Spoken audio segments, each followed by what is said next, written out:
오늘도 아주 중요한 합격의 고급 정보를 말씀드리고자 합니다. 오늘의 주제는 최종 임원 면접 시 가장 많이 질문 1위에 대해서 말씀드리고자 합니다. 가장 많이 받는 질문 1위. 여러분 기대되시죠? 굉장히 중요한 동영상이라고 할 수 있습니다.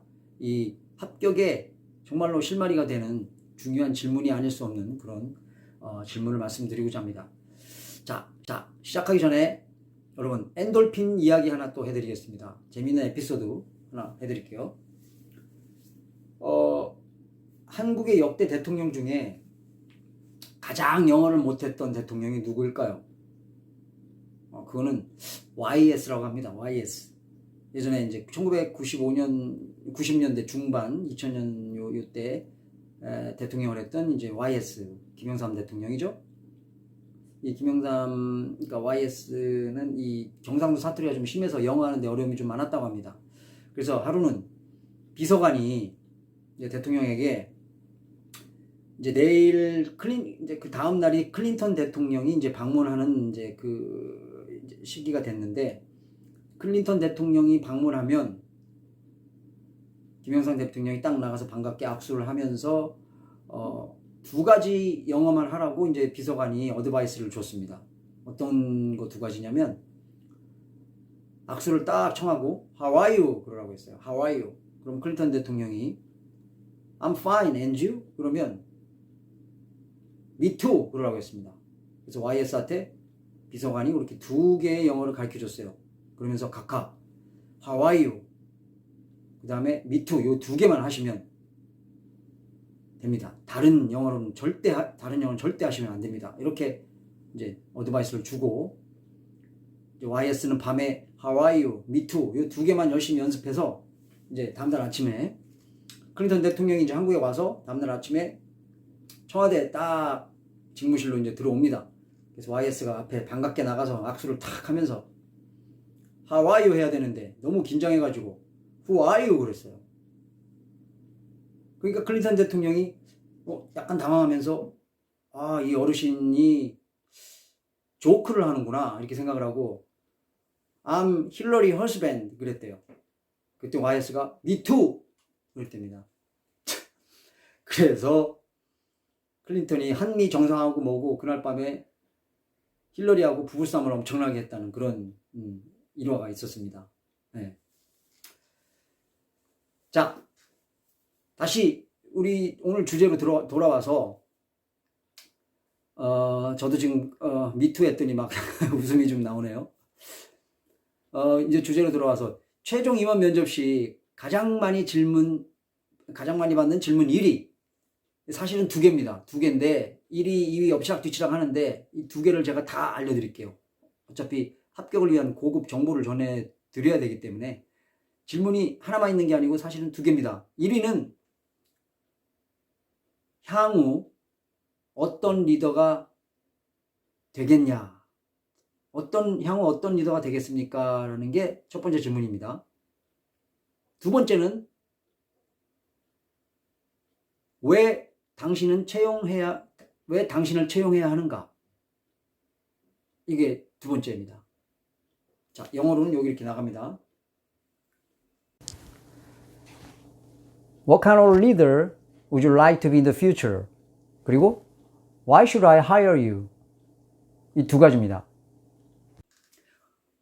이 질문 두 개가 엎치락뒤치락 해서 뭐가 1위고 2위고 이렇게 따질 건 없습니다만 워낙 중요하게 많이 물어보는 질문이기 때문에 두 개 다 1위라고 했으면 좋겠어요. 저는 또 제가 직접 또 경험을 해봤던 임원 면접관으로서 경험을 해봤던 또 질문들입니다. 자, 향후 어떤 리더가 되겠는가? 왜 당신을 채용해야 하는가? 이 두 질문에 대한 답변을 물어봅니다. 그러면 얼마나 진취적인 생각을 갖고 있고 사고를 갖고 있는지 이걸 간접 파악할 수 있게 돼요. 이 질문을 통해서. 그리고 평소 이 질문에 대해서 생각을 하고 있고 행동을 옮겨 노력을 하고 있는가, 이것도 파악을 하게 됩니다. 그렇기 때문에 굉장히 중요한 질문이에요. 이 질문이 합격 당락을 결정하는 아주 결정적인 요인이 될 수 있습니다.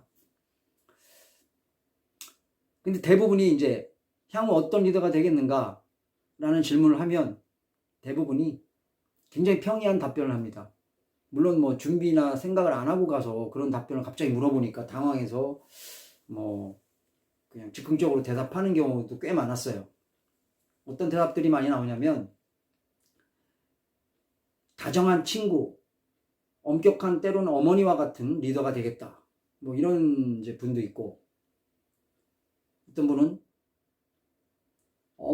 업무 실적, 업무 실적의 최대한 목표를 달성하는 리더가 되겠다.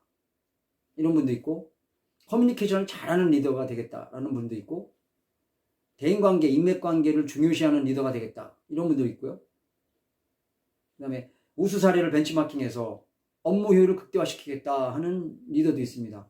뭐 다들 좋은 말일 수는 있지만 정말 평이합니다.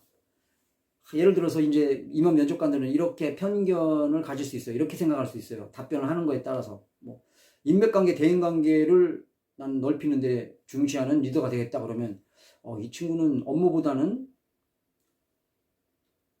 동료 선후배들하고 뭐 술 마시거나 골프 치거나 뭐 이런 쪽으로 좀 취미생활 쪽으로 많이 좀 관심을 많이 두겠네 이렇게 생각할 수도 있고요. 또 업무 목표를 달성하는데 최대한 달성하는데 노력하는 주력하는 리더가 되겠다 그러면은 야, 이 사람 이거 나중에 팀원들 잡겠구만 이렇게 생각할 수도 있고요. 커뮤니케이션 잘하는 리더가 되겠다 그러면 이 친구 아부를 잘하겠구나 이렇게 생각할 수도 있고요. 그냥 다들 평이한 답변이니까 그렇게 생각될 수 있습니다. 그래서 이렇게 이 질문이 나올 때 신의 한 수가 되는 답변, 강한 기억에 남는 뇌리에 강한 이제 기억에 남는 그런 답변, 이 답변이 필요합니다. 이렇게 답변했을 때 최종 면접에 합격될 가능성이 매우 높습니다.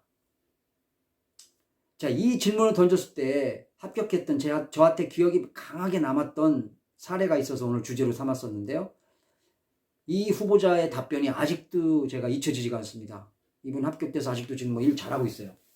이분은 어떤 답변을 했냐면 아주 심플하게 답변했습니다. 심플하게. 그렇지만 내용이 아주 인상 깊고 정말 신의 한 수 같은 그런 답변이었어요. 자, 답변은 뭐였냐? 향후 어떤 리더가 되겠느냐라는 질문에 저는 인재를 잃지 않는 리더가 되겠습니다. 그랬어요. 인재를 잃지 않는 리더가 되겠다. 그러니까 이제 그거에 대한 질문이 더 이제 들어가요. 인재를 잃지 않는다는 게 어떤 뜻이죠? 이렇게 또 물어보게 돼요. 인재를 잃지 않는다는 것은 끈끈한 조직을 만들겠다는 뜻입니다. 이렇게 이제 답변을 하더라고요. 끈끈한 조직이라. 어떻게 그런 끈끈한 조직을 만들 건데? 라고 또 물어봅니다. 자, 팀원들 각각의 업무에 대한 어려운 점, 또 배려해야 될 점, 또 해결점을 같이 찾고 모색하고 이렇게 팀원들을 각각을 배려하면서 원팀을 만들어 나간다는 것입니다. 원팀을 만들어 나가면 이것이 곧 신바람 나고 아주 재미있고 신바람 나는 조직이 돼서 창조력 있는 팀으로 탈바꿈을 한다는 거예요. 이 창조력 있는 팀이 바로 엄청난 회사의 무기가 되는 것이죠. 정해진 어떤 특정한 목표를 위해서 원팀이 돼서 하나로 그냥 같이 달려갈 수 있는, 정진할 수 있는, 그래서 목표를 실현해내서 회사의 이익을 창출할 수 있는 이런 원팀이 되겠다는, 끈끈한 조직을 만들겠다는 답변이 바로 인재를 잃지 않는 리더가 되겠다 이거였습니다. 이 답변을 하면서 그런 리더가 돼야 되기 때문에 제가 채용돼야 하는 이유이기도 합니다. 이렇게 답변을 했어요. 정말로 강하게 박혔습니다. 뇌리에. 저뿐만이 아니라 같은 임원 면접관들 전부 나중에 만장일치로 이 친구를 합격시켰어요. 자, 여러분, 이 굉장히 중요한 겁니다. 특히 취준생 여러분, 신입사원 여러분, 경력이 10년 미만인 경력자 여러분, 정말 다 해당됩니다. 어떠한 리더가 되겠다. 내가 왜 채용이 돼야 되겠느냐. 이 두 질문은 정말로 여러분들이 최종 면접에 올라갔을 때 이 두 가지의 질문은 지금 당장 노트를 펴놓고 한번 써봐야 됩니다. 정립 차원에서 써보십시오. 자, 이걸 써보게 되면 지금 제가 말한 걸 쓰셔도 돼요. 아주 좋은 사례니까요. 이걸 쓰셔도 되고 혹은 더 좋은 아이디어나 더 좋은 방법이 있다면 또 한번 써보십시오. 그래서 한번 써봐야 됩니다. 여러분들 언젠가 좋은 회사로, 정말 좋은 회사에서 채용 공고가 났을 때 여러분들 좋은 회사로, 원하던 회사로 이직해야 되는 그런 시기가 옵니다. 그렇기 때문에 지금부터라도 이걸 연습을 해야 돼요. 노트에다 한번 써보십시오. 그렇게 되면 자기도 모르게 행동으로 그것이 머릿속에 정립이 되고 행동으로 옮겨지게 됩니다. 하나씩 한번 실천을 해보게 되면 여러분이 경력을 쌓아나가면서 주위 동료들과 혹은 선후배들과 도움도 주고 도움도 때론 요청하고 어떤 배려를 서로 해가면서 이렇게 업무적으로나 또 개인적으로 친한 분들도 있죠. 친분관계를 유지하는 분들도 같은 직장 내에서 이렇게 여러분들이 신경을 하나씩 이렇게 써나간다면 그런 어떤 도움들이 나중에 커다란 선물꾸러미처럼 자기한테 부메랑으로 되돌아오게 됩니다. 이것이 바로 리더로 가는 첫 걸음마라고 할 수 있어요. 그래서 한번 여러분들 노트에다가 내가 어떤 향후 리더가 되겠다라는 걸 한번 써보십시오. 처음에는 좀 이렇게 광범위하게 한번 써보십시오. 그 다음에 디테일하게 하나하나 그 실천 사항들 또 써보시고요. 이렇게 되면 여러분들 회사 생활이 즐겁게 됩니다. 죽상으로 일하고 있고 어떤 목표도 없고 내가 무슨 리더가 되겠냐. 그냥 월급 받아가면서 뭐 한 부장까지 열심히 그냥 일하자. 부장까지도 못 갑니다. 그렇게 하면. 자, 그렇게 하지 마시고 한번 지금부터 정립을. 부지런한 새가 모이를 먼저 먹는다고 그랬어요. 한번 그렇게 해보셔서 한번 부지런하게 오지랖 넓게 좋은 쪽으로 말입니다. 오지랖 넓게 동료들하고도 한번 의사소통도 많이 하고 항상 재미있게 신바람 나게 한번 실천을 그렇게 하나씩 해가면서 한번 직장생활 해나가면 여러분 나중에 엄청나게 좋은 그런 기회가 찾아올 것입니다. 제가 그래서 3편 동영상에서도 유명한 미국 속담을 하나 말씀드리지 않았습니까? Great things take time 이라고요. 천리길도 한 걸음부터라는 뜻이죠. 위대한 일은 천천히 이루어진다. 참. 자, 그래서 여러분 오늘 주제로 최종 임원 면접에 가장 많이 질문 1위 두 가지를 제가 말씀드렸습니다. 그래서 여러분들에게 이 정보, 이 주제가 정말 여러분들이 원하는 이직하려는 회사에 합격의 고급 정보가 될 수 있도록 됐으면 정말로 좋겠습니다. 자, 다음번에도 더 좋은 합격 고급 정보를 보내드리기로 하면서 좋아요, 구독 부탁드리면 이런 고급 정보 늘 배달 받으실 수 있습니다. 자, 그럼 다음 편 동영상에 또 뵙겠습니다. Dream come true.